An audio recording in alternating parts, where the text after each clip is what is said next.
Well, yanked the surge tank, not bad at all, and dumped the fuel out. So we're going to open this up and I'm going to show you my situation inside and start putting together for this guy. So that'll be it for now. So this is what I was talking about, how this was made for 450s. See how they just, well, if I wasn't dumb, and when you show someone on camera, it doesn't, yeah, here, look at that. It drops in and it just sits in there. So they all just are in there. And then on the bottom here, this strainer bolts on too. So they all have a cumulative community shared sock filter strainer. So I'm going to get all that together and then show you what happens next. Okay, so I only need about that distance to the top. So I got to cut some hose that's about that tall. And then I got to wire my connectors to those studs.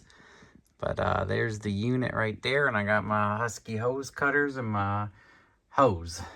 I'm going to get this stuff going. Part of me wants to just remove the connector because why have the bulk? But, you know, I don't know. Just wire this guy straight because really, when are these pumps coming out kind of thing.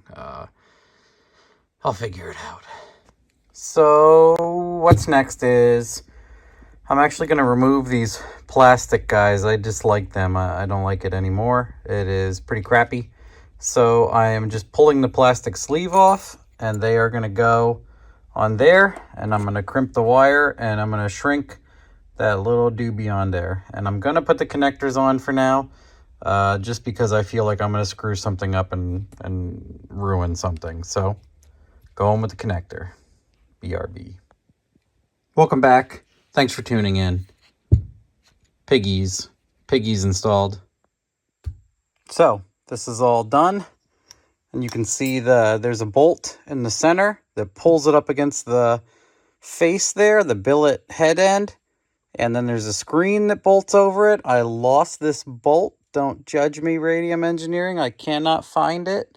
I have most of them, but you can see how these 450s are meant to fit in here perfectly. And I got them wired. I just got to plug everything in and test fit. And voila. Well, I have the pumps out and the 450s in, and I don't have any leaks. I'm going to check for pressure. They sound great. I'm going to check for solid pressure tomorrow. It's 3 a.m. I just unplugged 2 of the pumps, so only the one would run. Yes, so we'll check that out tomorrow. No leaks. All the other stuff's done. Okay, thanks, bye.